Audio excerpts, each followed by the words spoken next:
सरकार बनने के कुछ ही महीने के बाद और एक के बाद एक योजनाएं उसके बाद आई, वो सारी की सारी योजनाएं गरीब को समर्पित थी।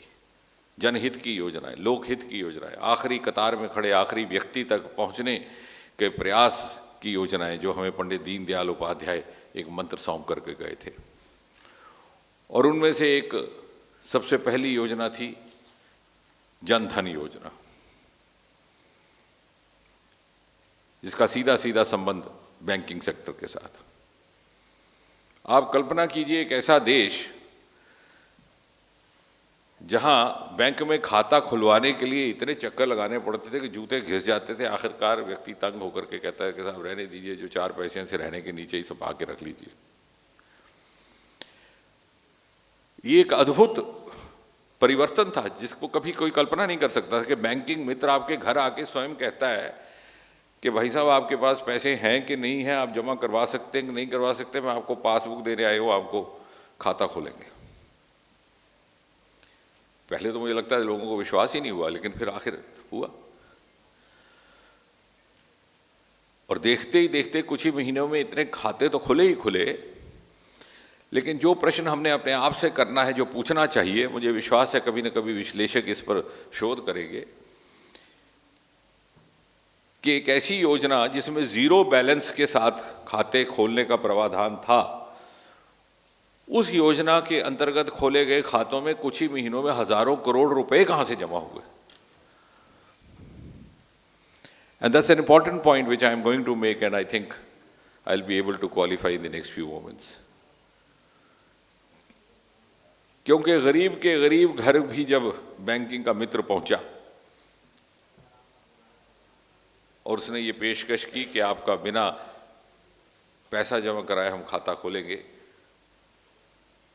तो गरीब से गरीब भारतीय की भी खुददारी जागी, स्वाभिमान जागा। उसने भी अपना कॉलर खड़ा करके कहा कि ठीक है, मोदी जी ने उदारता दिखाई है तो मैं कोई कम थोड़ी हूं, चाहे 5 रुपए होंगे, 100 रुपए होगा, 1000 करूंगा, मैं करूंगा। एंड एज ए रिजल्ट, जिसमें अपेक्षा नहीं थी कि कोई बहुत ज्यादा राशि एकत्रित हो पाएगी या कुछ बैलेंस आएगा, zero balance scheme creates a balance of thousands of crores. और ये बात मैं इसलिए कह रहा था, जैसे मैंने कुछ क्षण पहले कहा, कि ये ऐसी योजनाएं जिनमें केवल आर्थिक सशक्तिकरण ही नहीं था, स्वाभिमान का सशक्तिकरण भी था। और अभी सुभाष जी 5 ट्रिलियन इकोनॉमी की बात कर रहे थे, तो मैं इस बात में ये बात जोड़ूं कि that was the beginning of the 5 trillion economy along with 5 trillion self-esteem. So this is the beginning of the journey towards not only 5 trillion economy but also the 5 trillion self-esteem. तो आर्थिक सशक्तिकरण के साथ भारतीय नागरिक का स्वाभिमान जागा। ये ऐसे योजनाएं एक करके एक आई। गरीबी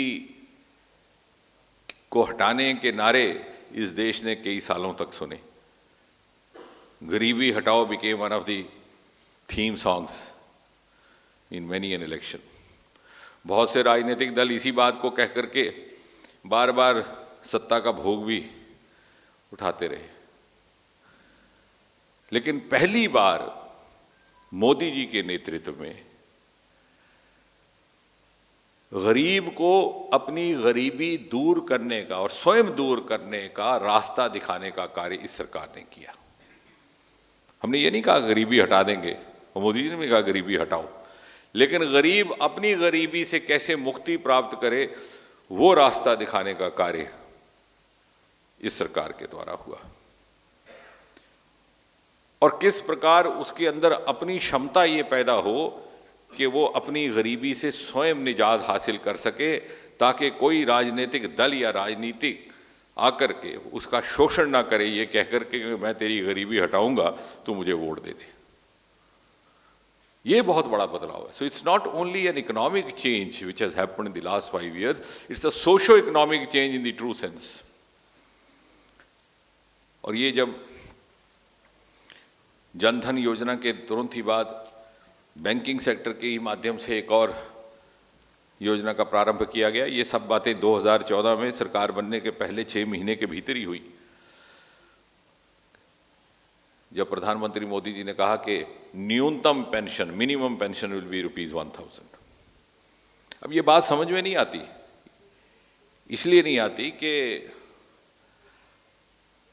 हम में से बहुत से होटलों में हुए कन्क्लेव्स के मारे हैं, लेकिन मैं कई बार कहता हूं अपने साथियों से कि हमारी ये खुशकिस्मती रही कि 65 साल हम जमीन के कार्यकर्ता रहे। So we didn't have the opportunity to be part of the luxuries and privileges that accompany with power, and we had the opportunity to rub shoulders with the hardships of the ground. जब इस योजना की घोषणा हुई तो संगठन की ओर से, सरकार की ओर से हम सबको जिम्मेवारी दी गई जगह जगह जाकर के कार्यक्रम की लॉन्चिंग करना। मेरे हिस्से में चंडीगढ़ आया, तब कमल जी भी थे, अजय जम्वाल थे, वहाँ की स्थानीय सांसद भी थी।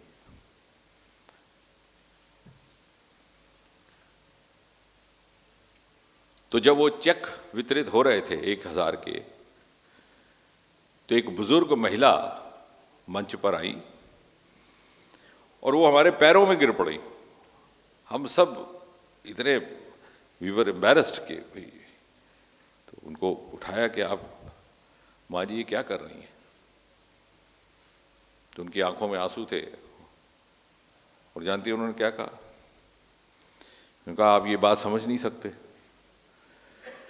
पिछले 35 साल से मात्र 45 रुपए की माहवार फैमिली पेंशन लेने के लिए मैं हर पहली तारीख को चंडीगढ़ आया करती थी। Because she lost her husband many years ago and then she was entitled to the family pension. और कहने लगी कि आप वापस लौट करके मोदी जी से कहना कि अगर वो पहले आए होते तो मेरे जीवन की कहानी कुछ और होती।